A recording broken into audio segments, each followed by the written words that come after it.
Hello बच्चों, मैं हूँ रितेश मिश्रा और आज हम पढ़ेंगे वसंत भाग 2 का पाठ नीलकंठ, जिसकी लेखिका है महादेवी वर्मा। महादेवी वर्मा अपने किसी अतिथि को स्टेशन छोड़कर वापस आ रही थी। तभी एक दुकान वाला उनकी कार को रुकने का इशारा करता है। ड्राइवर कार रोकता है, महादेवी वर्मा उतरती हैं, उससे कारण पूछती हैं कि भाई क्यों रोकी आपने कार। वह शॉप जो थी, वह दुकान जो थी, वह बड़े मियाँ की थी और ज़्यादा से ज़्यादा वो क्या करते थे, पशु पक्षियों को बेचा करते थे। तो बिना रुके वो बोलना शुरू कर देते हैं कि ये मेरे पास 2 मोर के बच्चे हैं, आप ले लीजिए। महादेवी वर्मा मना करती है कि साहब मुझे तो इसकी आवश्यकता नहीं है, परंतु वह बोलते चले जाता है और महादेवी वर्मा का ध्यान जो रहता है पूरा उस पिंजरे के ऊपर लगा रहता है। पिंजरा बहुत छोटा था और बच्चे उसमें ऐसे लग रहे थे कि मानो कोई एक चित्र हो और उसमें बच्चों को चिपका दिया गया हो। तो उनका दिल पसीज जाता है, वो एग्री हो जाती है कि चलो ठीक है, मैं खरीद लेती हूँ। उन्हें यह भी बताता है बड़े मियाँ जो थे दुकान के मालिक की मोर के पंजे से दवाई बनती है और मैंने बेचने के लिए खरीद ली है, लेकिन मेरे पास भी दिल है, मुझसे बेचा नहीं गया और मैं चाहता ही नहीं कि वो मारे जाएं, इसके कारण आप खरीद लो। महादेवी वर्मा एग्री हो जाती हैं। 35 रुपये में वो बच्चे खरीद लेती हैं और घर आ जाती हैं। वो उन्हें घर लाकर और अपने जो जहाँ पर वो पढ़ाई लिखाई करती हैं, कुछ लिखते रहती हैं, उस कमरे में ला कर के और रख देती हैं। साथ ही एक कटोरी में पानी और सत्तू की कुछ गोलियां बनाकर रख देती ताकि बच्चे उसको खा सकें। लेकिन बच्चे जो हैं वो उनकी रद्दी की जो टोकरी है उसके ऊपर कब्जा जमा लेते हैं और दिन रात वहीं बैठे रहते हैं। दिन भर तो वो दिखाई नहीं देते कि कहीं दरवाजे के पीछे, कहीं पलंग के नीचे, कहीं सोफे के पीछे, इस प्रकार घूमते रहते हैं और अंत में आकर के रात को उनकी रद्दी की टोकरी में आकर के वो बैठ जाते हैं। वो उन्होंने उनका घर जो था वो रद्दी की टोकरी में बना लिया। समय बीतता गया, धीरे धीरे वो बच्चे बड़े होते गए। अब वो उस कमरे में रुक नहीं पाते थे क्योंकि धीरे धीरे करके वो इतने अच्छे परिचित हो गए थे महादेवी वर्मा से कि कहीं वो उनके कंधे पे बैठ जाते, कहीं भोजन के पास जाके बैठ जाते, कभी सिर के ऊपर बैठ जाते। तो उन्होंने निश्चय कर लिया कि मैं इनको बड़े वाले पिंजरे में बंद कर दूंगी जहाँ पर अन्य जीव जंतु थे। वहाँ एक तोता था, कबूतर थे, वहाँ पे खरगोश थे, इस प्रकार के बहुत सारे जीव जंतु उनके वो जो बड़े पिंजरे थे उसमें बैठे रहते थे। तो उनका घर चिड़ियाघर ना बन जाए, इसके कारण उन मोर के बच्चों को उठा करके उन्होंने और अपने जो उन्होंने बनाकर रखा था पिंजरा उसमें बंद कर दिया। अब तक वो युवा हो चुके थे। तो जब मोर को पिंजरे में रखा गया तो उसका स्वागत बाकी जो जीव जंतु थे उन्होंने उसी प्रकार किया जैसे किसी नववधु का स्वागत किया जाता है। जैसे कोई नई दुल्हन घर में आती है ना, तो बहुत सारे लोग जो रहते हैं वो पास में आ जाते हैं और उसकी मुंह दिखाई होती है। ठीक उसी प्रकार उसका स्वागत बाकी जीव जंतुओं ने उसी प्रकार किया। अब मोर के जो बच्चे थे वो बड़े हो चुके थे, सिर के ऊपर उनके कलगी निकल आई थी, नीले रंग का उनका पूरा गला था, लंबी गर्दन, धूप छांव जैसे पंख थे उनके। जो पूरे नीचे के जो पंख थे वो इंद्रधनुषी रंग, मोर तो आप सभी ने देखा होगा। तो उसी प्रकार मोर अपना पूरा वयस्क रूप में विकसित हो गया था। मोरनी लेकिन उस प्रकार की सुंदर नहीं दिखाई देती थी, मोर बहुत सुंदर दिखाई देने लगा था। हमेशा ध्यान रखें, मोर जो होता है उसके पंख बहुत सुंदर होते हैं, लेकिन मोरनी के पंख उतने सुंदर नहीं होते। तो मोर सुंदर होने के कारण उसका नाम रखा गया नीलकंठ, क्योंकि उसका गला जो था वो नीला था, तो उसका नाम रखा गया नीलकंठ। वहीं मोरनी का नामकरण हुआ राधा। तो राधा और नीलकंठ इनकी जोड़ी बन गई और ये दोनों न जाने कब अपने आप को उस पिंजरे का संरक्षक घोषित कर चुके थे। वो नेता बन चुके थे, राजा बन चुके थे उस पिंजरे में। कबूतर भी थे वहाँ पर, तोता भी था वहाँ पर, खरगोश के छोटे छोटे बच्चे भी थे।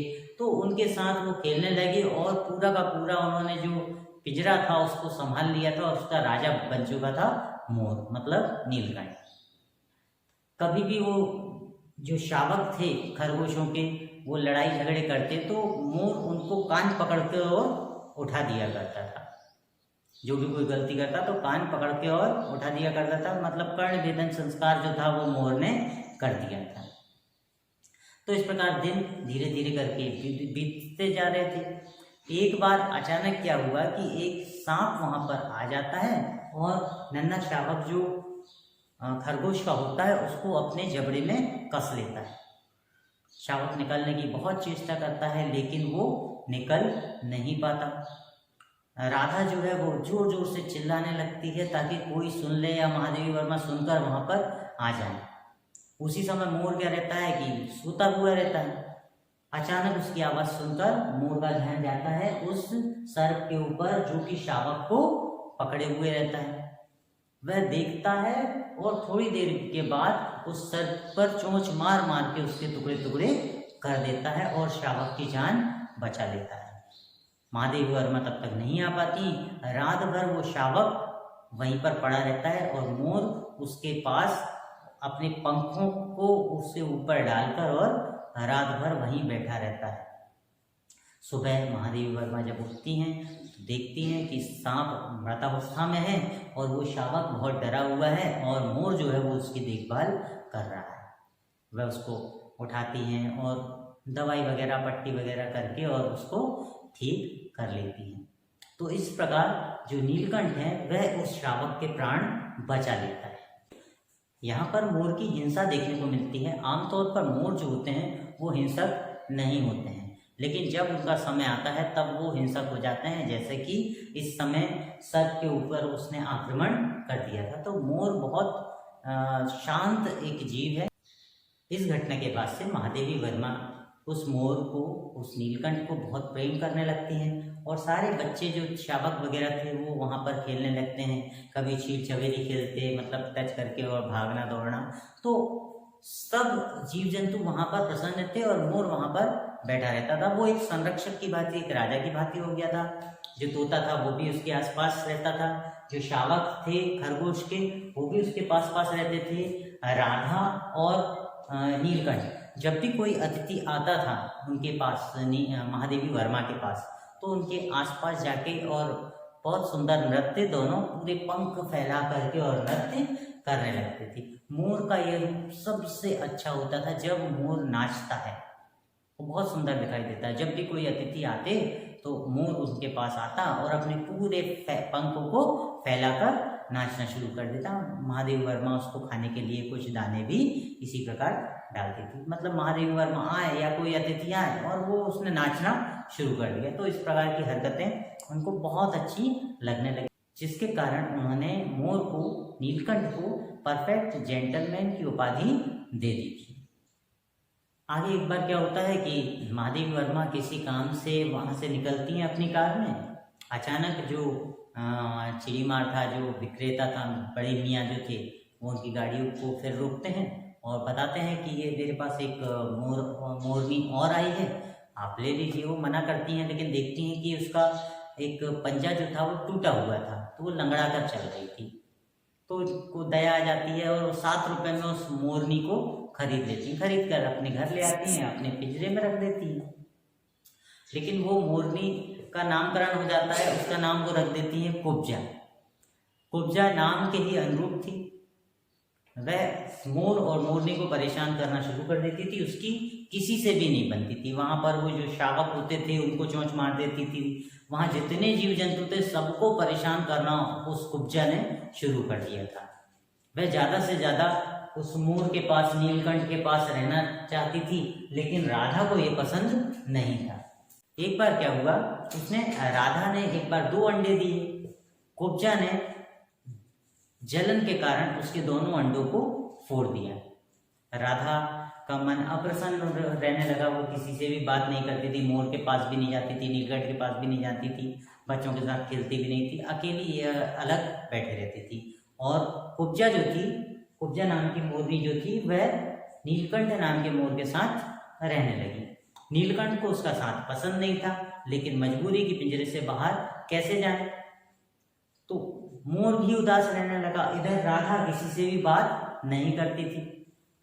आखिरकार बात ना करने के कारण एक बार क्या होता है कि जो नीलकंठ है वो मर जाता है।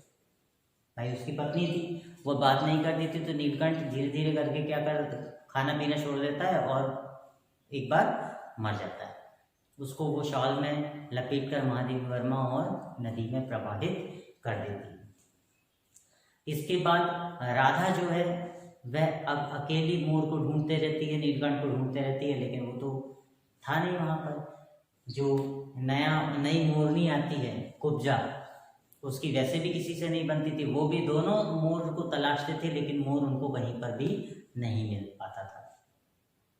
एक बार कुब्जा इसी प्रकार नीचे घूम रही थी, उनकी जो अल्सेशियन कुतिया थी वो एक जगह से जा रही थी।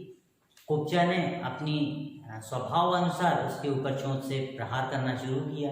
उसने क्या किया, उसकी गर्दन को पकड़ लिया और कुब्जा भी क्या हो जाती है, भगवान को प्यारी हो जाती है। अब इस पूरे पिंजरे में राधा अकेली रह गई अलग अलग शावकों के साथ। वह दिन रात अपने मोर को, अपने नीलकंठ को पुकारते रहती थी, ढूंढते रहती थी, लेकिन वह ऐसी जगह चला गया था जहाँ से कोई भी वापस नहीं आता। तो यहाँ पर महादेवी वर्मा ने मोर की तीनों प्रकार की प्रकृति को बतलाया। तो यह था हमारा पाठ नीलकंठ। अगले पाठ में हम फिर मिलेंगे।